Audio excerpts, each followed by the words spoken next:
Bonjour, vous écoutez le balado Neurosanté présenté par Neuromotrix.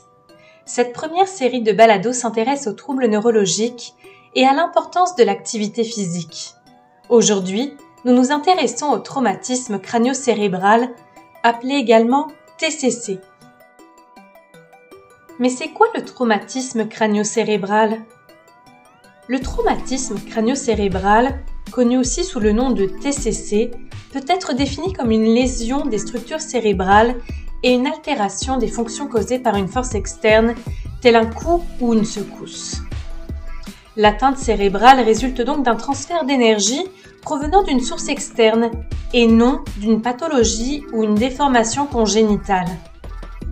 L'énergie de la force externe est projetée vers le crâne ou une structure sous-jacente, ce qui cause une déformation du tissu cérébral et par conséquent des lésions. Le TCC peut être causé par un choc qui atteint directement la tête. Pensons à une personne qui chute et se cogne la tête au sol par exemple. Mais il peut aussi être causé par un choc indirect qui se produit sur une autre partie du corps et provoque une impulsion à la tête.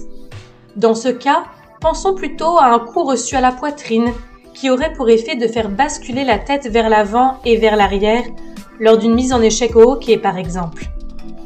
Ce choc direct ou indirect à la tête provoque une déformation et des dommages aux tissus biologiques, notamment les tissus mous que l'on retrouve à l'intérieur de la boîte crânienne, c'est-à-dire les tissus vasculaires et cérébraux. Les TCC sont classés selon leur degré de gravité. Ils peuvent être qualifiés de légers, modérés ou sévères. L'altération de l'état de conscience ou mental, la durée de l'amnésie post-traumatique et les fonctions neurologiques centrales telles l'ouverture des yeux, la réponse verbale et la réponse motrice servent d'indicateurs pour évaluer la gravité du traumatisme. Les TCC modérés ou sévères représentent environ 15% des cas.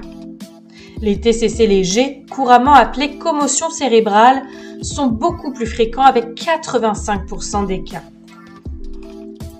Quels sont les signes et symptômes du traumatisme crânio-cérébral ? Les TCC peuvent induire des lésions telles que des fractures des os crâniens. Ils peuvent aussi provoquer des hémorragies internes lorsque les vaisseaux sanguins se rompent. Il arrive également qu'un œdème soit observable, c'est-à-dire un gonflement dû à un excès de liquide qui se forme en réponse à une agression au tissu. La présence d'une hémorragie ou d'un œdème peut par la suite causer une diminution ou un arrêt de l'apport en sang, ce qu'on appelle une ischémie. Le mouvement des tissus à l'intérieur de la boîte crânienne peut aussi causer des lésions axonales diffuses. Il s'agit de la rupture de plusieurs axones, ces fibres nerveuses qui se veulent le prolongement des corps cellulaires et qui servent de câble de transmission entre les neurones. L'imagerie cérébrale est souvent utilisée dans l'évaluation du TCC, mais elle n'est pas toujours concluante puisque certains dommages tels que les lésions axonales ne sont pas visibles. L'absence de lésions visibles à l'imagerie ne signifie pas que le traumatisme n'a pas causé de dommages. D'ailleurs, une commotion cérébrale ne présente habituellement aucune lésion détectable à l'imagerie. Même des traumatismes modérés et sévères peuvent afficher un résultat normal à l'imagerie, alors que des atteintes sont bel et bien présentes. Les symptômes et séquelles d'un TCC sont nombreuses. On parle notamment de fatigabilité, de maux de tête et d'altération des fonctions cognitives. Les personnes qui ont souffert d'un TCC rapportent une impression d'être dans un brouillard.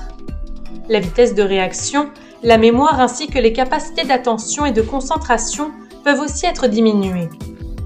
Dans des cas plus sévères, les fonctions exécutives et langagières peuvent également être altérées. Les fonctions émotives sont parfois affectées, amenant de l'irritabilité et des changements d'humeur.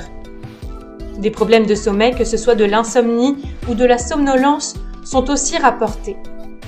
Enfin, sur le plan moteur, on peut observer des troubles de coordination et de l'équilibre. Quels sont les risques associés à de multiples TCC ? Ces séquelles peuvent être temporaires ou permanentes. En fait, un seul traumatisme crânio-cérébral, même léger, provoque des changements durables au cerveau. Il arrive cependant dans bien des cas que les symptômes disparaissent avec le temps. Pour cela, la période de récupération doit être assez longue et les traitements adéquats. Le risque se situe surtout dans l'effet cumulatif des TCC. Après un TCC, le cerveau devient plus vulnérable et à chaque récidive, les conséquences s'aggravent. Prenons par exemple les commotions cérébrales qui peuvent survenir à répétition dans les sports. Lors d'un deuxième ou troisième TCC léger, les symptômes deviennent plus nombreux et durent plus longtemps. Et si la récupération d'une commotion antérieure n'a pas été complète, les risques de séquelles augmentent. En effet, il est essentiel de connaître les risques associés à des commotions cérébrales multiples qui peuvent mener entre autres à des perturbations neuroélectriques dans le cerveau et une dérégulation du système nerveux autonome. Pour favoriser la guérison, la récupération post-traumatisme est cruciale. Mais quel est le rôle de l'activité physique dans la récupération à la suite d'un TCC ? Nous allons nous concentrer sur le rôle de l'activité physique à la suite d'une commotion cérébrale, puisqu'elle représente 85% des TCC. Mentionnons d'abord que même si elles sont des TCC dits légers, il n'y a pas lieu de qualifier les commotions entre elles. Étant donné qu'il est impossible de prédire l'évolution des symptômes, toutes les commotions cérébrales sont traitées comme telles. Il n'y a pas de petites ou de grosses commotions. Tout d'abord, après une commotion cérébrale, il est important de limiter toutes les activités pendant 24 à 48 heures. La pratique d'activité physique est d'ailleurs à proscrire durant cette première phase de récupération. Par la suite, la reprise des activités cognitives et physiques devrait se faire graduellement. De façon générale, la période de repos complet ne devrait pas dépasser une semaine. Même que les études les plus récentes démontrent qu'il serait bénéfique de commencer à bouger 48 heures après l'incident. Une période d'inactivité prolongée peut mener à des problèmes de santé tels que la dépression, l'anxiété et la fatigue chronique, en plus d'un déconditionnement général bien évidemment. Après la période de repos initiale, la reprise d'activité physique doit se faire de façon très graduelle. Son rôle est de réduire la durée des symptômes. Avec l'activité physique, il est possible petit à petit de repousser le seuil symptomatique, c'est-à-dire de repousser le moment où les symptômes se déclenchent lors d'efforts physiques. Par exemple, au début de la prise en charge en activité physique, les symptômes pourraient se manifester après 4 ou 5 minutes d'efforts légers, mais après quelques jours, ils pourraient se déclencher après 15 minutes et la semaine suivante après 20 minutes. L'activité physique apporte plusieurs bienfaits dans la réadaptation post-commotion cérébrale. En plus de diminuer la durée et la sévérité des symptômes, autant physiques que cognitifs, sa pratique améliore le flux sanguin au cerveau. Elle favorise la neuroplasticité, cette capacité des neurones à se réorganiser après une lésion pour préserver au mieux leur fonctionnement, et la neurogénèse, soit la formation de nouveaux neurones. L'activité physique peut également améliorer le sommeil et le bien-être général.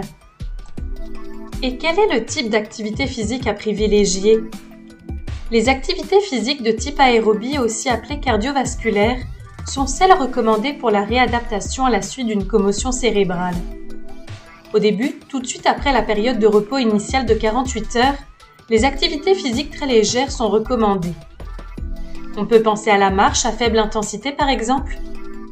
Et progressivement, il est possible d'augmenter un peu la durée et la vitesse de l'activité physique. On recommande habituellement le vélo stationnaire comme mode d'exercice en réadaptation, mais le tapis roulant peut être utilisé si la condition de la personne s'y prête. Attention cependant, 2 règles s'appliquent. Premièrement, il faut éviter à tout prix les activités qui présentent un risque de collision ou de chute. Deuxièmement, il faut éviter d'augmenter les symptômes. Lorsque c'est le cas, il faut réduire un peu l'intensité pour progresser plus lentement. À mesure que la situation s'améliore, que les symptômes s'atténuent, il est recommandé d'augmenter doucement l'intensité de l'exercice. Éventuellement, un retour à l'activité physique sans restriction est possible. Dans tous les cas, le programme d'exercice doit être graduel, sécuritaire et adapté à la personne.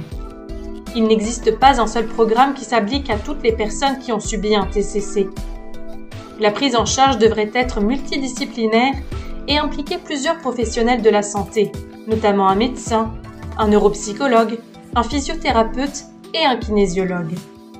L'activité physique devrait faire partie intégrante de la réadaptation et être prescrite et supervisée par des professionnels de la santé afin d'optimiser ses bienfaits. Si vous avez des questions et des commentaires, n'hésitez pas à communiquer avec nous à info@neuromotrix.com. Vous nous trouverez aussi sur Facebook et Instagram. Suivez-nous pour rester informés. À bientôt!